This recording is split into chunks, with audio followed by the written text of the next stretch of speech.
Hi everybody, Mr. Rubo here. Today we are talking topic 312, which is equivalent representations of trig functions. So we're going to look at a lot of trig, what we call it, trig identities.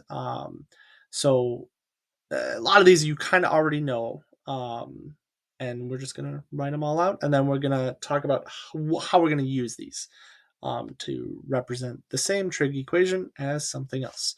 So the ones we want to know right now is sine is the reciprocal of cosecant, right? So these are reciprocals of each other. So if I know sine is 1 over cosecant, cosecant is 1 over sine. We're going to do the same thing with cosine and secant. So this is 1 over secant of x, and this is 1 over cosine of x. Tangent and cotangent are a little bit more fun. So you do have 1 over cotangent and 1 over tangent, right, respectively. But we actually get also that tangent is sine over cosine, and thus cotangent is cosine over sine.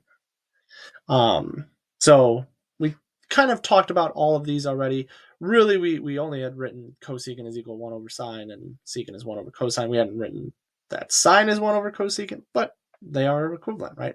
So now we're going to use is using these identities. We're going to rewrite these trig expressions to equivalent forms using various trig functions. So you're going to see questions like this where they're going to give us a fairly complicated looking trig equation, and they will say rewrite it as an expression involving tangent, right? So here they're asking tangent. They could ask us for sine, they could ask us for cosine, they could ask us for secant, cotangent. We could throw anything at you, and they're going to say use no other trig functions. So our goal here is to get only tangent there. Now, the thing is, you may want to actually change everything to sines and cosines first, and then see about manipulating it and doing algebra, and then getting it to tangent at the end. So what I mean by that is, let's look at this equation. I'm going to take sine of x, sine of x, secant squared of x, and cosecant of x. And we're going to change it so we only see sines and cosines. Okay, so sine of x is going to stay the same thing.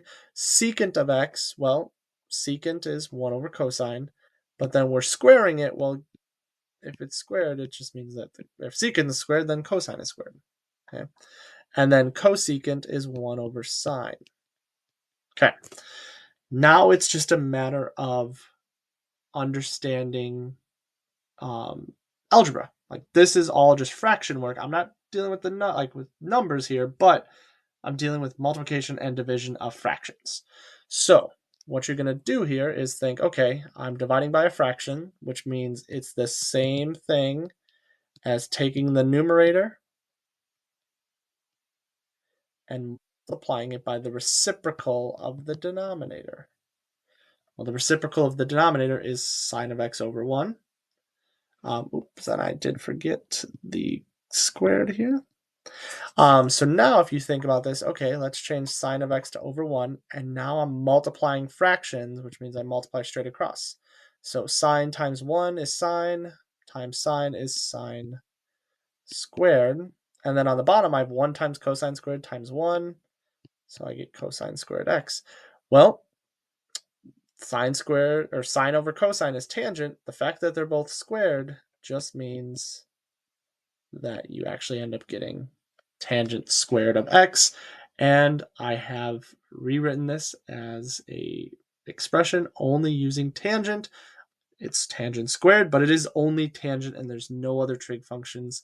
So again, if you doing these identities, switch everything to sines and cosines, do the algebra, do the manipulation, simplify as much as you can, and then change it to whatever trig function you're looking for is usually a good strategy. Okay, well, thanks for watching and have a good day.